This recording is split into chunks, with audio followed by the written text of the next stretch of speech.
penyakit campak itu seperti infeksi virus-virus lainnya. Jadi gejala-gejala awalnya hampir sama seperti influenza. Tapi pada perjalanan penyakitnya, kalau influenza kan hari pertama itu udah kayak pilek-pilek, demam, batuk. Nah, pada campak sendiri setelah hari keempat, hari kelima biasanya timbul ruam-ruam pada kulitnya. Karena kan tadi menimbulkan gatal juga dan orang tua panik, udah ini dikompres. Nah itu gimana dok? Menanggapi mitos-mitos dan tindakan awal dari masyarakat yang belum paham. Sebetulnya tidak membantu sama sekali dan pasien atau si kecil yang mengalami morbili ini, campak ini tetap harus mandi. Mandi pagi sore mandi.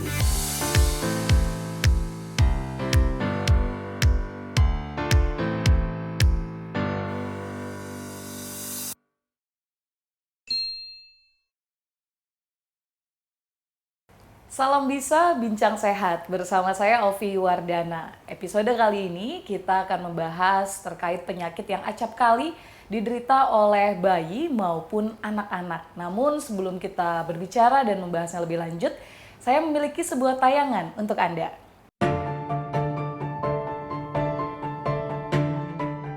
Campak merupakan salah satu penyakit yang sering menyerang anak-anak, bahkan bayi. Penyakit ini disebabkan oleh infeksi virus yang ditularkan melalui droplet atau air liur dan kontak langsung dengan penderita. Campak memiliki gejala antara lain demam tinggi, ruam kemerahan pada kulit, mata berair dan merah, lemas dan sakit tenggorokan.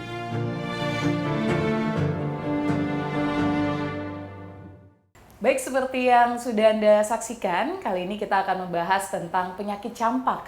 Dan episode kali ini kita akan mengobrol langsung tentang penyakit campak, gejala, dan tentunya cara mengatasi bersama Dr. Mary, spesialis anak. Karena kali ini kita sudah berada di Rumah Sakit Metropolitan Medical Center Jakarta.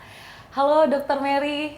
Halo Mbak Ovi, halo sahabat Antara. Dan tentunya seperti yang kita saksikan tadi Dr. Mary, ini kita membahas tentang penyakit campak. Mungkin untuk sebagian orang ini masih belum tahu tentang penyakit campak. Sebenarnya penyakit campak ini seperti apa, dok?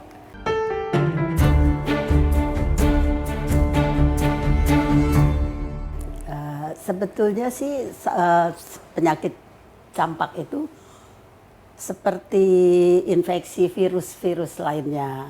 Jadi gejala-gejala awalnya hampir sama seperti influenza. Tapi pada perjalanan penyakitnya, kalau influenza kan hari pertama itu udah kayak pilek-pilek, demam, batuk. Nah, pada campak sendiri setelah hari keempat, hari kelima biasanya timbul ruam-ruam pada kulitnya. Dan batuknya biasanya bertambah hebat. Matanya juga kelihatan kemerahan sampai belekan. Kalau anaknya belum dapat vaksinasi bisa lebih berat gejalanya. Nah, ini kan tadi dokter bilang kalau penyakit campak ini disebabkan oleh virus. Ini virus seringkali seperti yang saya sebutkan di awal itu menyerang bayi dan anak-anak yang mungkin kita bisa tahu mereka usianya rentan. Nah, tapi bayi di sini digolongkan usia berapa? Biasanya bayi yang berat itu di bawah 2 tahun ya. Biasanya gejalanya lebih berat dibandingkan anak-anak yang sudah lebih besar, 5 tahun ke atas. Apalagi kalau anak tersebut sudah pernah mendapatkan vaksinasi, gejalanya tidak seberat seperti belum dapat vaksinasi. Nah, umumnya anak-anak di bawah 1 tahun kan belum lengkap vaksinasinya. Sementara vaksin tersebut baru kita berikan pada usia 9 bulan paling cepat. Oke, berarti karena bayi dan anak-anak, orang dewasa kemungkinan kenanya kecil ya dok? Atau Bisa, bagaimana? bisa. Kalau dia kecil belum pernah kena. Jadi kalau dia belum pernah kena masih bisa dia dewasa nanti dapat. Tapi pasti gejalanya akan lebih berat daripada waktu anak-anak. Karena ini penyakit anak-anak. Penyakit anak-anak. Berarti kalau kita lihat sendiri dari faktor penyebab, tadi sudah disebutkan ini adalah karena virus. Seperti apa sebenarnya dok? dia disebabkan oleh virus morbili. Ya, jadi kita dapatkan di udara. Ya, jadi kalau ada orang yang sakit, batuk pilek, tapi dia morbili kan gejalanya tadi seperti orang influenza. Nah, itu udaranya tercemar oleh dropletnya dari bersin-bersinnya dia. Nah, kalau kebetulan anak itu ada di situ, si kecil ya, si bayi atau si anak, dia belum dapat vaksinasi, dia akan mudah sekali tertular. Dalam waktu 4-6 jam dia sudah bisa terkena campak itu. Campak ini. Dia makanya kalau orang campak biasanya kita isolasikan sekitar 4-6 hari dia, supaya tidak menularkan lingkungannya. Sesama anak. Tadi dokter sempat bilang ini penyakit campak biasanya itu terjadi paling berat itu di bawah 2 tahun. 2 tahun. Itu seperti apa dok? Tahu klasifikasi berat atau tidaknya? Ya, kalau yang di bawah 2 tahun ya, dia biasanya lebih batuk-batuknya hebat, bisa sampai komplikasi seperti bronkopneumonia. Jadi dia sesak napas, kadang bisa juga sampai radang selaput otak, dia encephalitis ya, bisa radang telinga juga. Oke, berarti komplikasi sebenarnya dari penyakit campak ini sangat banyak ya dok? Banyak, terutama bila anak tersebut belum divaksinasi. Makanya kebanyakan kan dia bawah 1 tahun kan belum divaksinasi. Nah, inilah yang rentan sekali terkena. Berarti selama ini kalau Sobat Antara sempat membaca, kita kan mudah sekali sebenarnya terpapar oleh media di luar sana. Akhirnya menimbulkan banyak sekali mitos-mitos tentang penyakit campak. Bahkan salah satunya ini dok, yang akhirnya saya baru tahu adalah penyakit campak ini katanya tidak berbahaya. Padahal ternyata seperti yang dokter katakan tadi, penyakit campak bisa menyebabkan komplikasi ya dok? Ya, sebetulnya berbahayanya kalau terjadi pada anak-anak yang belum divaksinasi, terutama di bawah 1 tahun. Kalau sudah di atas 1 tahun kan umumnya mereka sudah divaksinasi. Itu sebetulnya tanpa pengobatan pun sembuh, karena itu virus yang kita harus jaga jangan sampai dia menjadi lebih berat. Jadi pada saat dia kelihatan kita curiga anak kita kena campak nih, sebaiknya datang ke dokter supaya dia diberikan obat-obatan yang untuk nasihat kepada orang tuanya bahwa dia harus diberikan makanan yang cukup, nutrisi yang cukup, cairan yang cukup. Karena kan dia demam tuh biasanya, dia kan ada dehidrasi. Jadi sebetulnya pengobatannya hanya untuk meningkatkan daya tahan tubuh dia. Sebelum kita bahas tentang pengobatan, ini yang bikin juga orang tua di sana suka langsung bereaksi kalau udah anaknya sakit. Iya kan, bingung, udah langsung gelagapan. Ini tentang penyakit campak yang kalau influenza itu kan bisa dibilang musiman ya dok? Ya. Apakah campak juga sama? Karena tadi hampir-hampir mirip nih disebabkan oleh virus. Dibilang musiman juga enggak ya, tapi biasanya misalnya di sekolah satu anak kena campak itu bisa menularkan temannya, jadi sepertinya terlokalisir di area situ sih. Jadi bukan musiman. Kemudian kalau musim hujan biasanya kan orang pada flu. Kalau ya, ini berarti emang biasanya tergantung ya, daya tahan tubuh ya. Tergantung daya tahan tubuh. Jadi ada anak kecil yang terpapar kena campak, nah dia menularkan temennya kalau dia belum pernah kena. Berarti kalau sudah mungkin agak lebih aman ya, karena sistem tubuh sendiri membentuk karena kekebalannya permanen. Kalau kita sudah pernah kita mendapatkan kekebalan yang permanen dibandingkan kalau vaksin kan sementara. Oke, kita akan membahas nanti terkait tentang gejala dan yang paling penting adalah mengatasinya atau vaksinasi seperti apa di usia berapa. Tapi kita tahan dulu dok obrolan ini karena kita akan kembali usai jeda berikut ini.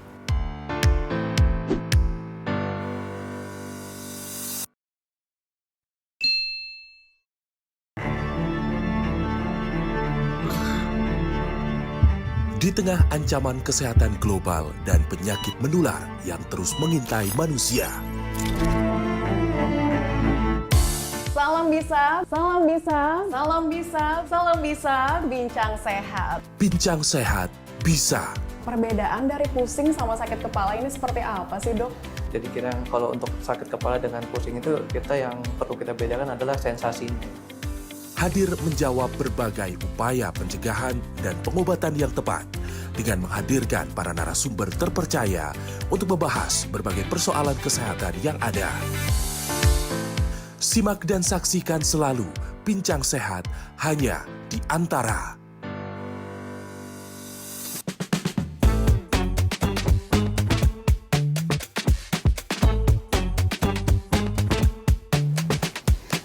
Obrolan seputar isu paling hangat jangan dengar dari sembarang sumber.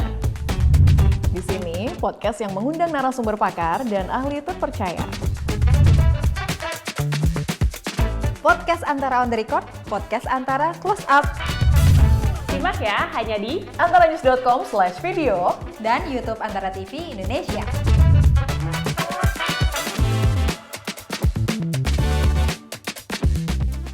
A program that brings the world to your screen through insightful dialogues, exploring various issues with international figures. How do you view this? It gives more visibility to Indonesia in France. Revealing various facts regarding bilateral, regional, and multilateral cooperation in numerous sectors. Welcome back, Mr. Ambassador, to our second segment. I'm Grazia Simajuntak, the producer and host. And I'm your host, Arya Sidiara. Join us on International Corner.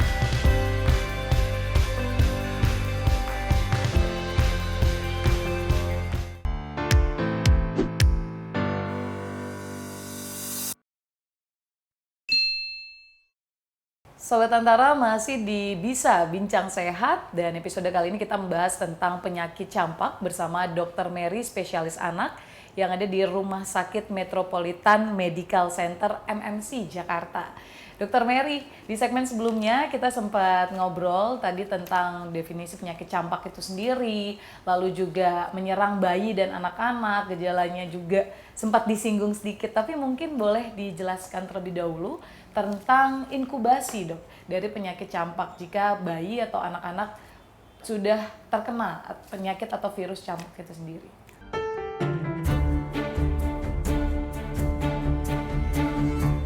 Biasanya masa inkubasinya sekitar 3-4 hari ya. Jadi baru muncul gejala awal tuh tadi seperti influenza, demam, batuk-batuk.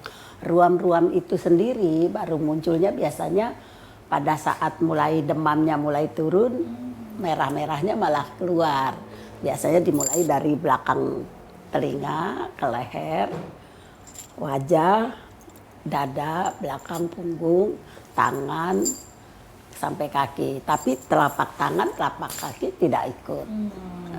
Mulai menjalar ya, dan itu terjadi setelah hari keempat biasanya. Biasanya hari keempat, hari kelima dia mulai demam, muncul ruam-ruam. ruamnya. Ya. Tapi kalau misalnya kita bandingkan dengan ruam-ruam penyakit lain nih, Dok, itu kan banyak juga. Betul. Itu seperti apa, Dok? Apakah penyakit campak ini ruamnya lebih spesifik? Ya, biasanya dia merah-merah, kecil-kecil gitu. Kadang-kadang ada yang bintik-bintik kayak putih.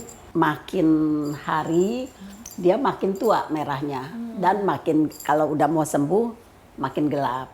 Nah, ini semua baru kembali ke kulit kita yang normal sekitar 2-3 minggu.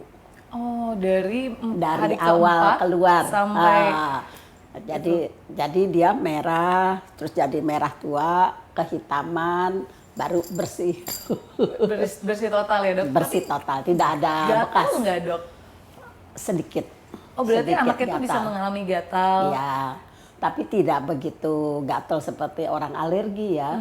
Ya memang makanya memang enaknya sih dilihat oleh tenaga kesehatan. Dan langsung bisa memberikan tindakan. Tapi Iya. apakah ketika hari keempat itu bisa tidak selama sampai 2-3 minggu itu, Dok, penanganannya? Atau memang harus dilalui ya? Harus dilalui. Jadi dia tahapannya dia dari merah muda ke merah tua sampai kehitaman baru kembali ke kulit normal. Oke.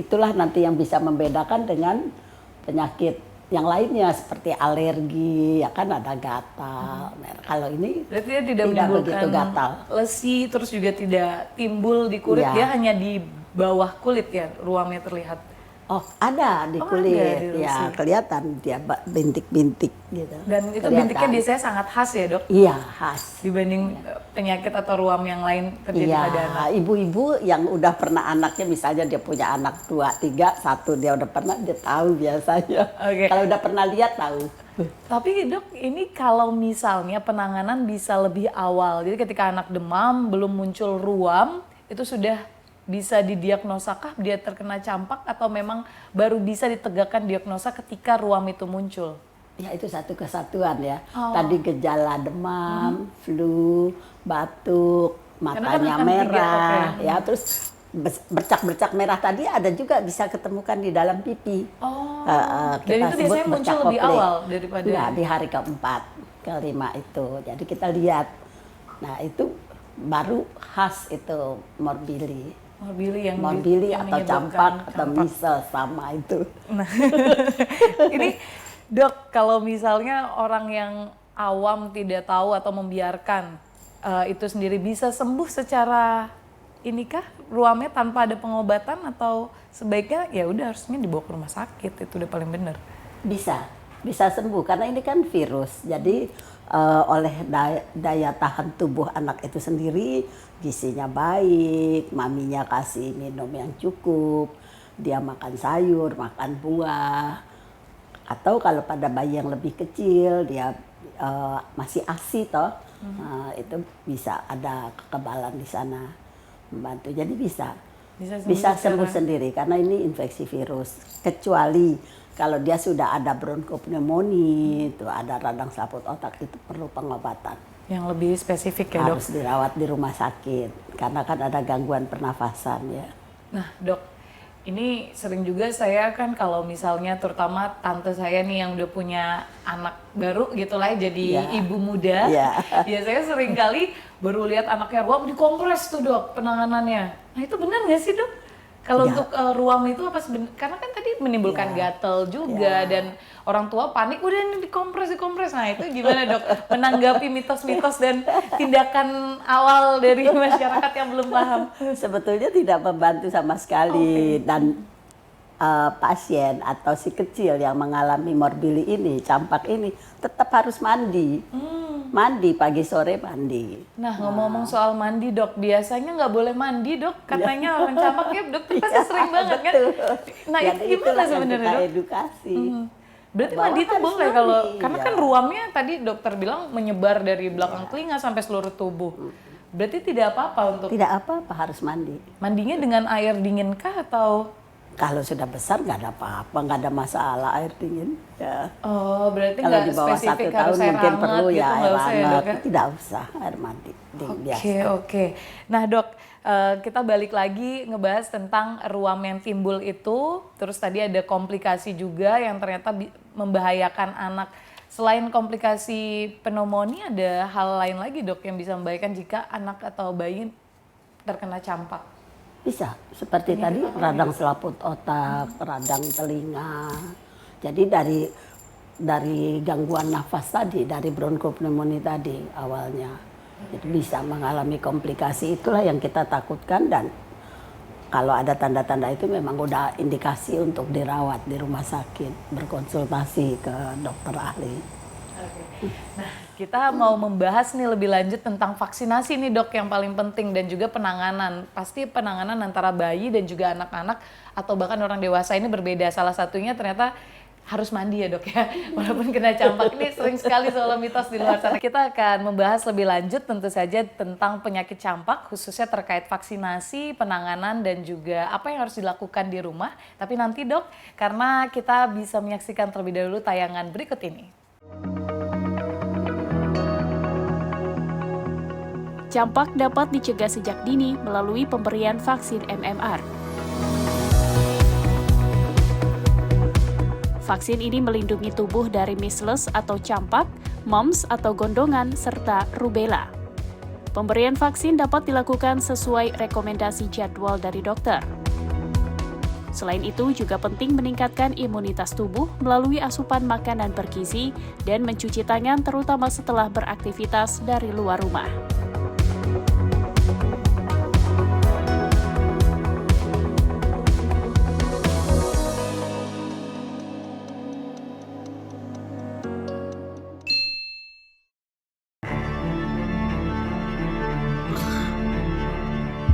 Di tengah ancaman kesehatan global dan penyakit menular yang terus mengintai manusia. Salam bisa, salam bisa, salam bisa, salam bisa, bincang sehat. Bincang sehat bisa. Perbedaan dari pusing sama sakit kepala ini seperti apa sih, Dok? Jadi kira kalau untuk sakit kepala dengan pusing itu yang perlu kita bedakan adalah sensasinya. Hadir menjawab berbagai upaya pencegahan dan pengobatan yang tepat dengan menghadirkan para narasumber terpercaya untuk membahas berbagai persoalan kesehatan yang ada. Simak dan saksikan selalu Bincang Sehat hanya di Antara. Halo pecinta sepak bola Indonesia. Tahu nggak, di 1952 ada Tony Pogasnik, warga negara Yugoslavia yang harus lewati lobby politik dulu untuk latih timnas Indonesia. Nah, itu baru satu fakta. Masih banyak lagi hal seru dan fakta menarik tentang sejarah dan sosok-sosok penting sepak bola di tanah air. Saksikan hanya di Sport Antara.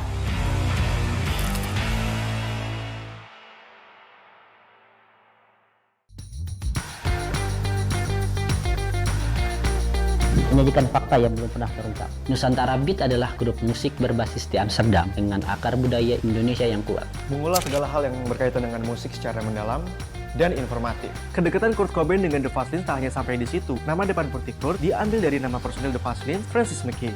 Ngobrol santai dan menyaksikan penampilan apik musisi favorit. Saksikan hanya di Antara TV.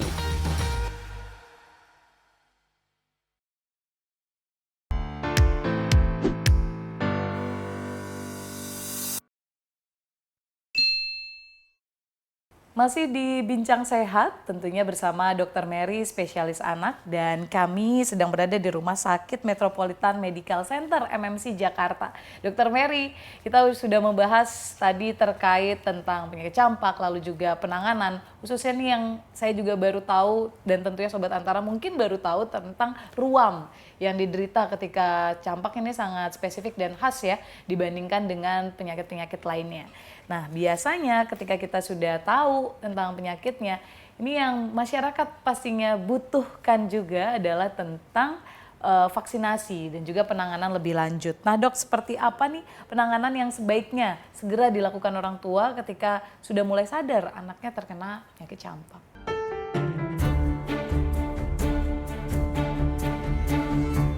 Kalau sudah terkena campak ya, kalau kita curiga ini anak campak, sebaiknya segera dibawa ke dokter apakah dia sudah mengalami komplikasi atau hanya murni campak saja. Kalau campak saja bisa tetap di rumah, dirawat di rumah, maksudnya dirawat di rumah oleh orang tuanya. Tapi kalau sudah ada komplikasi seperti ditemukan gangguan pernafasan, atau gangguan diare, atau demamnya tinggi, ada gangguan nafas, mungkin itu perlu dirawat. Nah, kalau kita membahas tentang penanganan di rumah, ini antara bayi, anak-anak dan mungkin remaja atau orang dewasa pasti beda, Dok, penanganannya. Seperti apa, Dok? Kalau di rumah untuk bayi ya bayi sendiri, apalagi yang masih ASI eksklusif. ASI eksklusif itu kan di bawah 6 bulan ya, dia minum ASI aja. Nah, itu kita lihat kondisi bayinya. Kalau yang kita takutkan komplikasi tadi karena dia belum mendapat vaksinasi sama sekali. Itu harus diberikan ASI yang lebih sering daripada sebelum sakit. Nah, kalau dia refleks minumnya sudah melemah, memang harus ke dokter. Pada anak yang lebih besar, selama anak itu mau makan, mau minum, mau makan buah, mau makan sayur, dia tetap aktif, tidak apa-apa di rumah. Kalau orang yang sudah lebih besar, di atas 5 tahun, biasanya kita tidak izinkan untuk sekolah dulu, karena akan menulari kawan-kawannya nanti di sekolah, meminimalisir pencemaran. Ya. Nah, Dok, tadi sempat disinggung kalau berarti konsumsi air atau yang banyak ya untuk penanganan campak ini sangat membantu proses penyembuhan. Betul. Tapi saya baca mitos juga nih dok, katanya minum air kelapa bisa mempercepat penyembuhan. Nah itu benar atau enggak dok? Ya mungkin dari sudut dia merehidrasi diri ya. Jadi apapun itu, boleh air kelapa, boleh jus, boleh air madu ya. Semua minuman itu tentu untuk merehidrasi. Jadi boleh-boleh aja, sah-sah aja. Sah-sah saja ya, walaupun belum ada penelitian yang Ya, bilang betul. Ini bisa nih gitu ya dok ya. Oke, intinya yang penting mungkin biar kita nggak stres aja ya dok ya. Karena kan betul. penanganannya cukup lama, itu hingga 2-3 minggu. Bosen juga kan. Betul. Apalagi harus di rumah ya dok. Iya. Tapi tanda-tanda apa yang bisa kita lihat nih dok ketika campak sudah membaik dan menuju arah sembuh? Biasanya demamnya berkurang. Mungkin batuknya masih ada satu gitu ya, batuk masih ada. Mata merahnya sudah mulai hilang, udah nggak belekan lagi. Flu-nya mungkin sudah hilang. Ruam-ruamnya udah makin tua, jadi makin gelap kulitnya. Jadi kehitaman, dari merah tua ke kehitaman itu udah aman. Udah boleh sekolah dia. Udah tidak menularkan kawannya lagi. Oh, kita tahu itu tidak menular juga bisa dilihat dari warna ruamnya ya? Iya, jadi udah diizinkan sekolah. Biasanya juga dia 1 minggu lah ya, udah aman untuk sekolah, nggak menularkan lagi. Dok, akan membekaskah ruam itu dok kalau penyakit lain kayak misalnya kita bilang cacar deh, itu kan akan menimbulkan bekas ya di kulit kita. Kalau campak bagaimana dok? Tidak ada bekas sama sekali. Berarti bersih dia? Bersih, kembali normal. Tidak perlu pakai waktu salep-salepan awal-awal juga ya dok? nggak usah. Waktu awal aja kan kelihatan dari merah muda, merah tua, kehitaman. Tapi nanti akan kembali ke kulitnya semula. Untuk anak-anak dan juga bayi yang usianya masih rentan, terus daya imun tubuhnya juga rentan, mungkinkah akan terkena campak berulang dok? Karena ini disebabkan oleh virus? Enggak, 1 kali. Pasti hanya satu kali seumur hidup. Tidak mungkin akan mengulang. Kalau influenza kan kita sering karena banget ya, Dok. kekebalannya udah permanen, karena dia sudah mendapat kekebalan yang aktif. Bukan kekebalan pasif. Kalau vaksin itu kan kekebalan pasif. Ya. Nah ini kita tentang penanganannya yang paling dini nih dok, yaitu vaksinasi. Kalau kekebalan permanen kan kita dapatkan ketika kita sudah terkena. Tapi kalau vaksinasi dok, idealnya seperti apa vaksinasi campak ini diberikan? Biasanya kita berikan paling cepat pada usia 9 bulan vaksinasi campak. Jadi kalau dia nggak keburu, maminya lupa, sibuk, ya paling tidak dikejar sebelum usia 2 tahun sudah mendapatkan vaksin. Kalau lebih dari itu, apakah masih yang rawan kan, yang paling berbahaya kan anak-anak di bawah 2 tahun ya. Kalau 2 tahun ke atas nggak terlalu berbahaya. Oh, tapi kalau kasusnya adalah dia terkena penyakit campak dan belum divaksinasi di bawah usia 2 tahun, apakah setelah itu sebaiknya dia divaksinasi juga? Tidak usah. Oh, karena tubuhnya sudah dapat menciptakan. Masalahnya sekarang vaksin campak itu jarang ada yang berdiri sendiri. Dulu kan kita berdiri sendiri ya campak. Sekarang dia vaksinnya itu bersamaan dengan mumps, gondong, dan rubella. Jadi MMR. Jadi dia kita harus berikan juga meskipun dia udah kena campak, tapi kan dia belum kena mumps, belum kena rubella. Jadi dia tetap harus mendapatkan vaksin MMR-nya. Nah dok, apa hal yang paling sering dokter temukan di masyarakat tentang penyakit campak yang dokter bisa benahi? Maksudnya ini terkait dengan edukasi ya dok? Karena kan dengan di tengah kemajuan teknologi seperti ini kita banjir informasi, banyak sekali hal-hal yang harusnya tidak seperti ini. Tapi dokter sering temukan apa di masyarakat dok? Campak itu kalau udah kena, belum divaksinasi, biasanya dia makin berat ke sininya.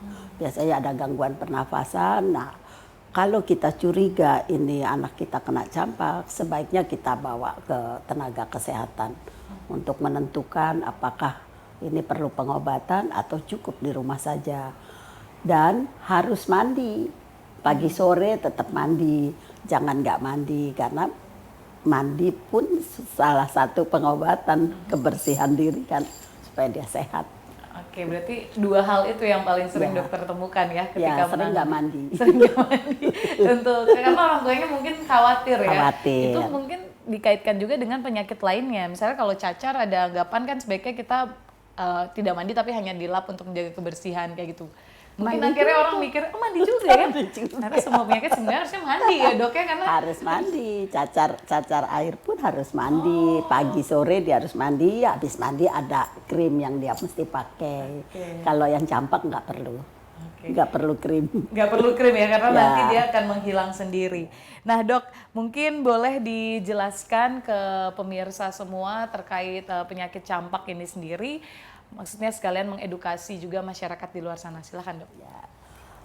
Bagi ibu-ibu yang kita mencurigai si kecil kita mengalami campak, sebaiknya kita berikan dia cukup minuman, kita berikan makanan yang bernutrisi, sehat, diberikan buah-buahan, sayur-sayuran, cukup istirahat.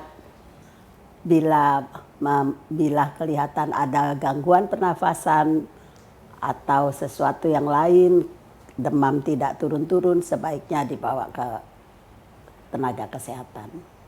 Demikian ibu-ibu. Ya, baik, terima kasih Dr. Mary, spesialis anak yang tentunya sudah banyak menceritakan dan juga membantah mitos-mitos terkait penyakit campak ya dok ya. Semoga edukasi ini tentunya bisa bermanfaat bagi Sobat Antara di luar sana agar jangan panik dulu ketika anak terkena campak karena kita masih bisa menyembuhkannya, bahkan bisa hilang ya dok ya. Betul. Sekali lagi saya ucapkan terima kasih Dr. Mary sudah Mbak Ovi, terima ngobrol kasih lebih sahabat lanjut. Antara. Dan pemirsa Antara, itulah bahasan di Bincang Sehat bisa episode kali ini yang membahas tentang penyakit campak. Bahwasannya penyakit campak ini itu bisa disembuhkan dan bahkan untuk anak usia kurang dari 2 tahun diimbau untuk melakukan vaksinasi untuk mencegah adanya komplikasi lebih lanjut. Dan jangan lupa Sobat Antara, kita masih bisa membahas tentu saja ragam masalah kesehatan supaya tidak salah penanganan di acara Bincang Sehat. Maka dari itu jangan lupa juga untuk menyaksikan program Bincang Sehat melalui kanal YouTube di Antara TV Indonesia dan juga portal di antaranews.com dan UC TV Indonesia. Sampai jumpa di episode selanjutnya.